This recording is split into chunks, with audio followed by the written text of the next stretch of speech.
Hola, ¿qué tal, hermanitos? Sean bienvenidos a una nueva lección. Ahora nos vamos con la lección número 41. El tema es el respeto a la propiedad. Iniciamos.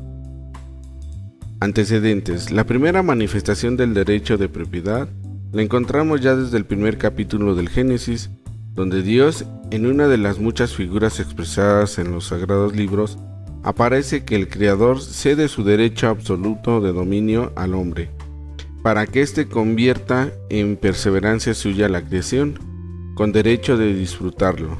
Dijo Dios: ved que os he dado este derecho de propiedad que abarca en el principio todo el universo en favor de una sola pareja. Hubo de subdividirse a medida que la descendencia de Adán y Eva se multiplicó, a fin de que todo ser humano pudiera poseer al menos lo necesario para su subsistencia. Y así vemos, ya en la segunda generación humana, a Caín y Abel ofreciendo una parte del fruto de sus trabajos al Señor. Fue Abel pastor de ovejas y Caín labrador. Pasa algún tiempo y Caín hizo a Yahvé una oblación, ofrecimiento, de los frutos del suelo. También Abel hizo una oblación de los progénitos de su rebaño y la grasa de los mismos. Yahvé miró propicio a Abel y su oblación, mas no miró propicio a Caín y su oblación, por lo cual se irritó Caín en gran manera y se abatió su rostro. Génesis del 4, del 2 al 5. Enunciado del tema. En esta lección estudiaremos el séptimo mandamiento del Decálogo: no robarás. Bastaría el contenido de esa disposición divina para conocer el derecho de propiedad y sus alcances, pero la importancia actual que reviste su negación por parte de unos y su exagerada amplitud de parte de otros, amerita que echemos un vistazo a fondo acerca de lo que este mandamiento abarca. Desarrollo del tema: la propiedad privada. Por la expresión propiedad privada entendemos el derecho que tiene toda persona física a usar un bien como cosa suya y en exclusiva disponibilidad. Este derecho se basa en la ley natural, que confiere al hombre el acceso a todos los medios que le son necesarios para realizar plenamente su propio destino según el plan de la creación. Limitaciones del derecho de propiedad. De la misma definición del derecho de propiedad se siguen las limitaciones que éste tiene en su correcta y justa aplicación. El derecho de propiedad no es de orden individual, sino colectivo, lo que significa que la sociedad, a través de la autoridad constituida, fija normas que regulan este derecho y la forma de asignación y disfrute de la propiedad. Este principio se basa en el de la necesidad de guardar el orden de todas las cosas, el que requiere a su vez un ordenador, y este ha de fungir según el principio de autoridad, que ya lo hemos visto, proviene de Dios. De tal suerte, todo derecho de propiedad debe contar con un justo título que lo acredite, el cual puede ser desde el público y tradicional, que se transmite verbalmente por herencia o donación, hasta el que cuenta con todas las formalidades del reconocimiento legal mediante documentación de constancia. La vida ordinaria está llena de reconocimientos públicos y privados de la propiedad, mediante el más sencillo de los procedimientos, el de la posesión de la cosa de manera pacífica y conocida por todos. La exclusividad del disfrute del bien propio cesa cuando la necesidad del prójimo lo amerita, o cuando la necesidad pública lo requiere. Al prójimo necesitado se le debe ceder el bien por principio de caridad, sin pedir nada a cambio en los casos extremos. Pero cuando se trata de remediar una necesidad pública, el propietario afectado tiene derecho a ser indemnizado por el daño que sufre su hacienda. A esto le llamamos expropiación positiva. La hipoteca social. Del Papa Juan Pablo II, a todo este conjunto de salvaguardas, limitaciones, excepciones y buena disposición de ánimo que ha de tener el cristiano con respecto a su derecho de propiedad, el Papa Juan Pablo II le llama hipoteca social, cuando expresa esta voz de la Iglesia, eco de la voz de la conciencia humana, que no cesó de resonar a través de los siglos, en medio de los más variados sistemas y condiciones socioculturales, merece y necesita ser escuchada también en nuestra época, cuando la riqueza creciente de unos pocos sigue paralela a la creciente miseria de la masa, Es entonces cuando adquiere carácter urgente la enseñanza de la Iglesia, según la cual sobre toda propiedad privada grava una hipoteca social. De este modo estará trabajando en favor de la sociedad, dentro de la cual este principio cristiano y evangélico terminará dando frutos de una distribución más justa y equitativa de los bienes, no solo en el interior de cada nación, sino también en el mundo internacional en general, evitando que los países más fuertes usen su poder en detrimento de todas las más débiles. Explicación de la hipoteca social. Por la expresión hipoteca social, del griego hipo igual a debajo, tintemi igual a colocar, hipotecar, es adquirir una cosa bajo la garantía de retribuir, además del pago del valor de las cosas, un premio o interés por la oportunidad y facilidad recibidas por adquirirla, más la participación del fruto, goce y servicio de las cosas. El Papa nos da a entender que por el hecho mismo de ser propietarios de algo, ya estamos obligados para la sociedad a retribuir la misma sociedad mientras seamos propietarios en alguna forma de compensación, sea en dinero, en servicios o con participación del disfrute de las cosas mismas. Estructura de la lección. Esta lección tiene como cimiento la comprensión del derecho de propiedad, más las obligaciones que tal derecho implica, siguiendo el principio moral que ante todo derecho corresponde una obligación. La sociedad me otorga o me respeta el derecho de propiedad.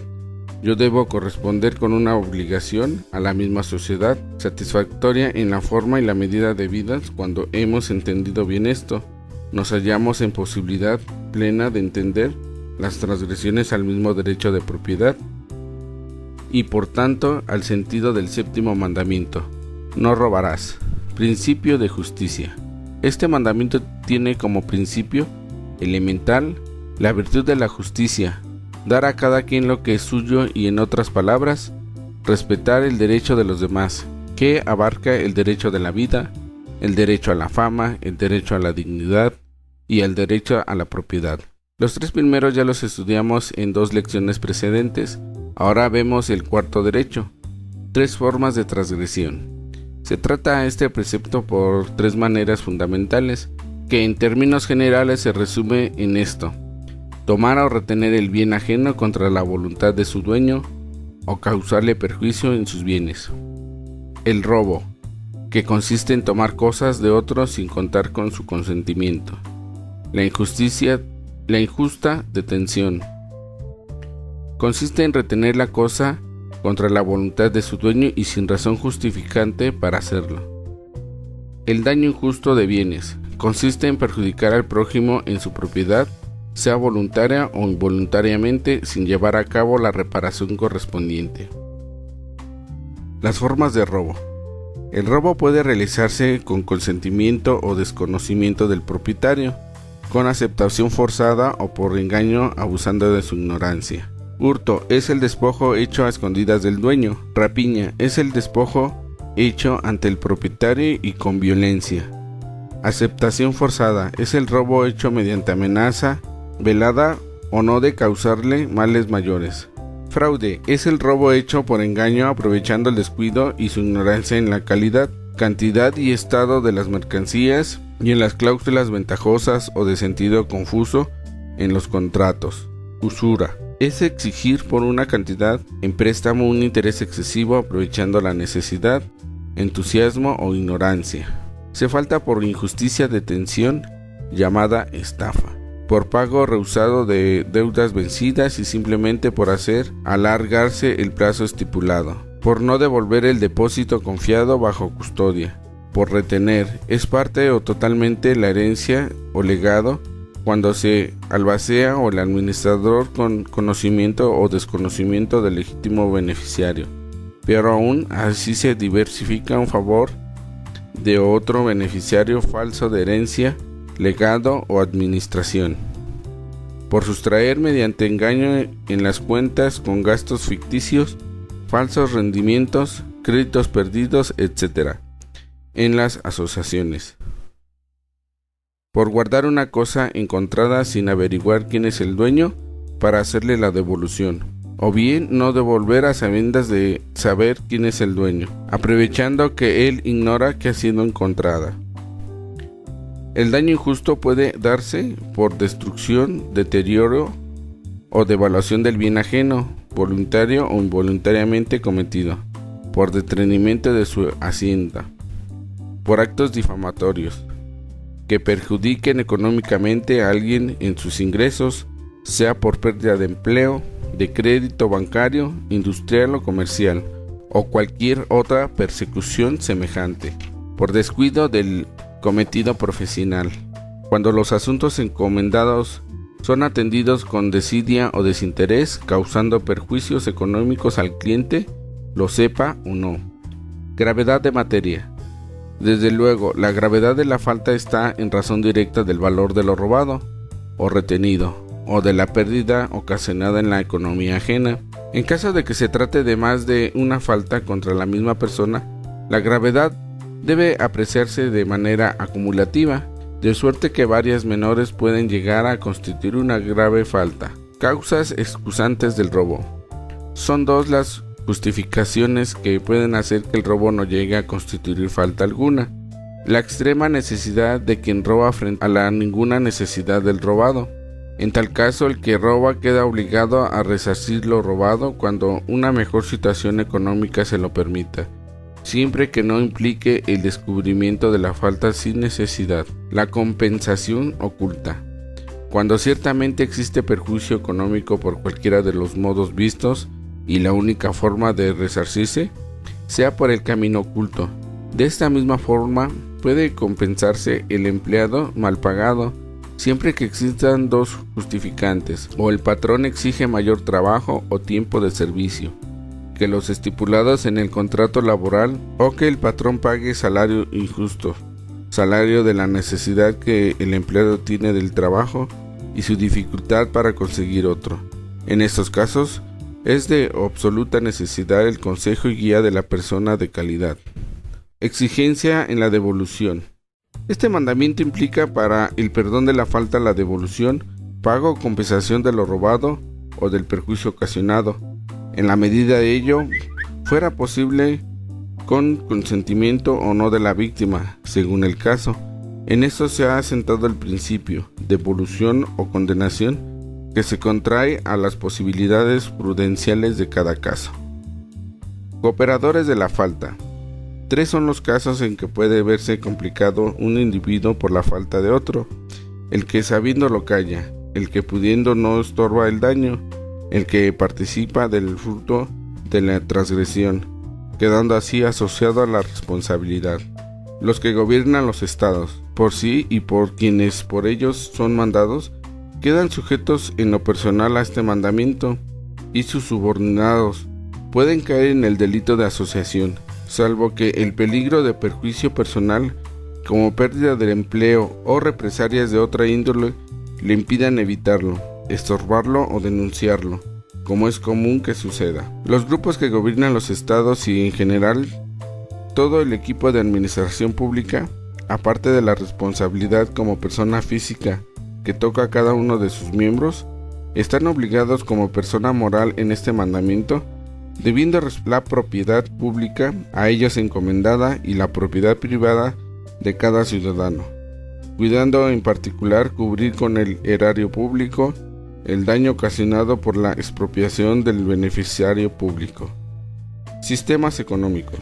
Volvamos al párrafo primero de la alocución del Papa Juan Pablo II en Puebla, para detener nuestra atención en la expresión: esta voz de la Iglesia, eco de voz de la conciencia humana, que no cesó de resonar a través de los siglos, en medio de los más variados sistemas y condiciones socioculturales, merece y necesita ser escuchada también en nuestra época. Es la recordación de un hecho que tiene 2000 años de historia, la historia de la Iglesia, que a través de 20 siglos ha tenido que enfrentarse a los cambios socioeconómicos que el hombre mismo ha establecido en cada época. Primero, el sistema imperial de Roma; segundo, el de la catástrofe de los bárbaros; más tarde los reinos medievales, hasta desembocar en el feudalismo, el absolutismo, las primeras ideas liberales y revolucionarias, luego las repúblicas, inaugurándose simultáneamente la época industrial. De ahí resultan las libres empresa y sus efectos contrarios, el capitalismo y el movimiento socioeconómico que se funde con el maximismo-comunismo. La Iglesia no es del mundo, pero sí está en el mundo. Fiel a la misión recibida de su divina fundación Cristo, la Iglesia ha permanecido 20 siglos en medio del mundo, sin ser del mundo. 2000 años de experiencia en medio de la historia humana, porque el cuerpo místico de la Iglesia está formado de los mismos hombres, aunque su cabeza es Dios mismo. Esta es la Iglesia que ha visto los más variados sistemas y condiciones socioculturales, y la misma que, haciéndose eco de la voz de la conciencia humana, no cesó de resonar a través de los siglos. Es la barca que, timoteada por Pedro y sus sucesores los papas, de cuando en cuando encrespan, sigue su camino hacia la eternidad ajena a todos los poderes del mundo. Ni capitalismo ni comunismo. Hoy la Iglesia ve la borrasca levantada nuevamente con ímpetu no antes visto.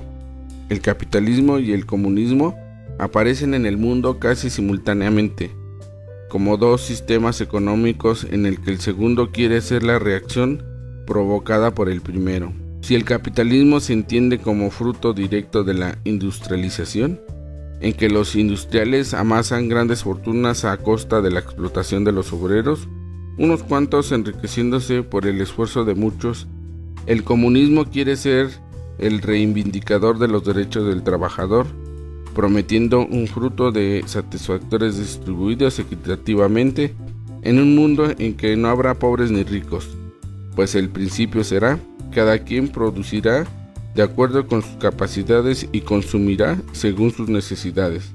En una sociedad sin clases, pues todos serán iguales. La voz de la conciencia humana.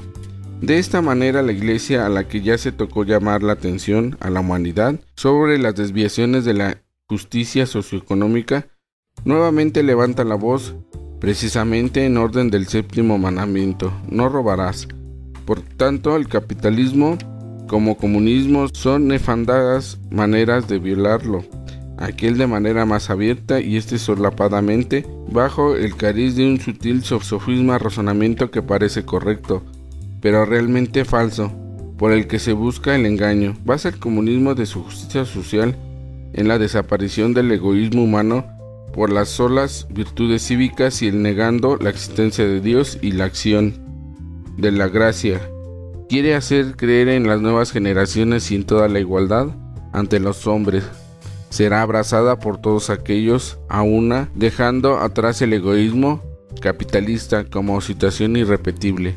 Nada más falso, como lo comprueba la aplicación del mismo maximismo hecha por primera vez en Rusia, ya hace 30 años, donde pueden hoy contemplarse resultados convincentes.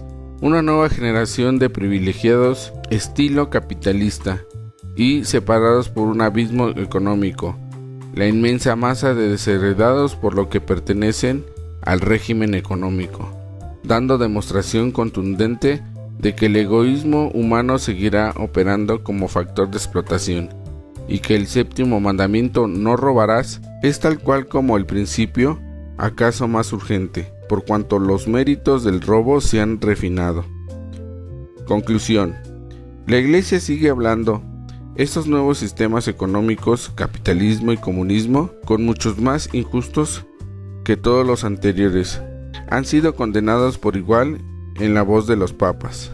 De este modo queda una vez más fincado que la justicia social, en cumplimiento del no robarás del Decálogo, solo puede basarse en la doctrina de Cristo, cuyo eje central es la virtud teologal de la caridad. Esta es una de las razones por las que el pueblo cristiano no puede convenir con el capitalismo y el comunismo. Hoy por hoy estos sistemas se conjuntan dentro de la realidad del mundo, que Cristo condenará y nos advirtiera como enemigo de él y los suyos. Resumiendo, el séptimo mandamiento, no robarás, protege el bienestar económico y la justicia social de los hombres y de los pueblos. El modo correcto de entender la propiedad privada es relacionándola con el respeto a la comunidad, por ella y la correspondencia social. Diversas son las formas de faltar a este mandamiento, pero todas coinciden en una sola manera de reparación, la devolución de vida. La Iglesia, que es el cristianismo mismo y el Cristo en el mundo, a través de los siglos es la voz que clama por justicia socioeconómica. El capitalismo y el comunismo son los poderes desordenados del mundo de hoy, dentro de cuya tempestad boga la Iglesia hacia Dios. Boga la Iglesia hacia Dios. El cristiano sigue siendo el Cristo. El cristiano sigue siendo de Cristo. Está en el mundo sin ser de él. Reflexiones personales. ¿Has sabido despreciar los bienes ajenos que te alejan de Dios? ¿Procuras cultivar la virtud del ahorro, que en mucho te independiza? ¿Tomas las compras a crédito con la debida medida? ¿Tomas las compras a crédito con la debida medida sin excederte? ¿Procuras no dejarte alucinar por falsas promesas de redención? Resolución. Concédeme, Señor, que tu sabiduría guíe mis pasos para que se encuentre el gozo en el modesto bienestar económico y que mi única esperanza de redención esté puesta en el amor. Bueno, pues hermanitos, hasta aquí terminamos la lección número 41. Ya lo saben, yo soy su amigo Alberto. Nos escuchamos en la próxima lección. Adiós.